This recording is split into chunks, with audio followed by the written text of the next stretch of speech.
सर्पदंश का जिला अस्पताल में सफल इलाज। सांप काटे महिला का जिला शासकीय चिकित्सालय सफल इलाज से जान बची।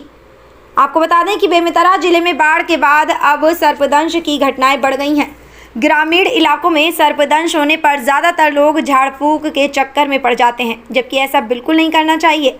अगर किसी को सांप डस लेता है तो उसे तुरंत अस्पताल पहुंचाना चाहिए, जिससे उसे समय से उपचार मिल सके। आपको बता दें कि ऐसा ही मामला थान खमरिया के ग्राम कुरुद का है, जहां रिक्की चंद्राकर नाम की महिला की 11 सितंबर को सुबह घोड़ा करैत सांप ने काट लिया। चूँकि बेमेतरा जिले में भी बाढ़ की स्थिति बनी हुई थी, फिर भी उन्होंने उस महिला को जिला अस्पताल में भर्ती कराया गया था। जिस समय उन्हें बेमेतरा जिला अस्पताल में लाया गया था, उस समय उसके शरीर में सांप का जहर पूरी तरह से फैल चुका था। सांस लेने में वह चक्कर आने से भी तकलीफ दूर हो गई थी। बचने की उम्मीद कम नजर आ रही थी। उस समय जिला अस्पताल के डॉक्टरों की निगरानी में रखकर सफल इलाज किया गया, जिससे उन्हें कल अस्पताल से छुट्टी दी जानी है। बता दें कि बेमेतरा जिले में बाढ़ के बाद सांप के डसने की घटनाएं बढ़ी हैं। सरकारी अस्पतालों में बड़ी संख्या में मरीज पहुंच रहे हैं।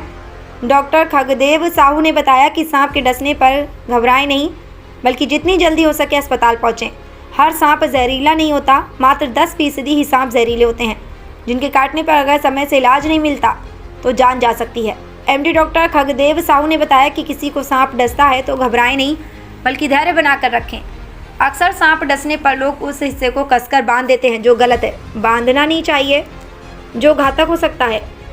आपको बता दें कि सांप डसने पर सबसे बड़ी बात धैर्य बनाए रखना होता है। Civil surgeon doctor Santram Churendra ने बताया कि बाढ़ के बाद सांप डसने की घटनाएं बढ़ी हैं। इसको ध्यान में रखते हुए CHC सहित सभी अस्पतालों में पर्याप्त मात्रा में एंटी स्नेक वेनम का इंजेक्शन उपलब्ध कराया गया है।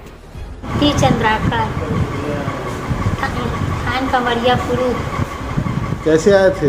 ये सांप काटने से सुबह 5 बजे घोड़ा कराया। तो फिर जो है अपने गाड़ी सुविधा से आए, एक बहुत बाढ़ आ गई तो घूम के उसके बाद इलाज शुरू हुआ। बहुत गंभीर स्थिति में थे तो सर लोगों ने बहुत हिम्मत दिया, उसके हिसाब से हम बचे हैं। आप लोगों का सब धन्यवाद। भगवान बन के आए थे तो दूसरा जन्म रूप धर के आए हैं। 11 सितंबर की सुबह महिला जो रिद्धि नाम की यंग महिला है, वो इमरजेंसी डिपार्टमेंट में आई। जब परिजनों द्वारा बताया गया कि किसी ज्ञात सांप ने काट लिया है पेट पे। जब महिला आई तो उनकी हालत नाजुक थी। मरीज को चक्कर आना, आँख नहीं खुलना, भुटकने में दिक्कत होना, या सारी तकलीफ़ें हो रही थी। हमने इस स्थिति को समझते हुए जो सांप काट की जो ज़रूरी दवाई होती है, एंटी स्नेक वेनम और बाकी सारी चीज़ चालू किया। कुछ ही समय बाद ही देखा गया कि मरीज को सांस लेने में दिक्कत हो रही है, सांस उखड़ रहा है, और कुछ ही समय बाद ये देखा गया कि मरीज को रेस्पिरेटरी फेलियर चालू हो गया है। रेस्पिरेटरी फेलियर क्या होता है कि जो फेफड़े की मसल्स होती हैं, मांसपेशियाँ, वो पूरी तरह से फेल हो जाती हैं और मरीज अंदर ऑक्सीजन, सांस कुछ भी नहीं ले पाता है। और अगर इस समय कुछ भी एक्यूट इंटरवेंशन अगर नहीं किया गया तो मरीज की कुछ ही मिनट में जान जा सकती है।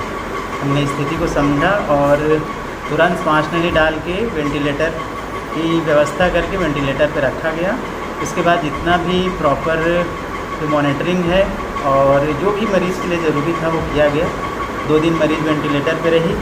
आज वो पूरी तरह से स्वस्थ है और खतरे से बाहर है। राकर कुर्दी बेमेतरा की रहने वाली थी। उसको 11 तारीख को करीब 5 बजे के आसपास घोड़ा का रात सांप काट दिया गया था। उसको अस्पताल लेके आए थे। तब जिस समय लाए उस समय उनकी स्थिति ठीक थी और हमारे डॉक्टर थे, जो जिन्हें डॉक्टर लेना, उन्हें उनको ऑब्जर्वेशन में रखा था। उसके बाद उनको अचानक जो है सर काटने का लक्षण दिखाई दिया। उसके बाद में हमारे यहाँ एंटी स्नेक वेनम की इंजेक्शन लगाए और पेशेंट को सांस लेने में तकलीफ होने लगी। वो रेस्पिरेटरी फेलियर में जाने लगी तो हमारे फैमिली मेडिसिन डॉक्टर उन्हें तुरंत उसको इंटूबेट करके वेंटिलेशन में डाल दिया और उनका जान जो है बच गया। अदरवाइज़ अगर थोड़ा और लेट हो जाता तो उनका जान बचाना बहुत मुश्किल था। हमारे डॉक्टर खगदेव साहब जो है ना, इसके लिए बहुत मेहनत की। मैं उनको भूरी भूरी प्रशंसा करता हूँ और हम हमेशा प्रयास रखेंगे कि हमारे डॉक्टर जो है इसकी जो मेहनत है। मैं पब्लिक से यही अपील करना चाहता हूँ, कभी भी कोई स्नेक बाइट होता है, सांप काटते हैं, तो तत्काल हमारे अस्पताल ले आए। हमसे उम्मीद है कि हम अगर तत्काल अस्पताल लेके आते हैं तो उनको बचा लेंगे। ये हमारा पूर्ण प्रयास रहेगा और हम उम्मीद भी करते हैं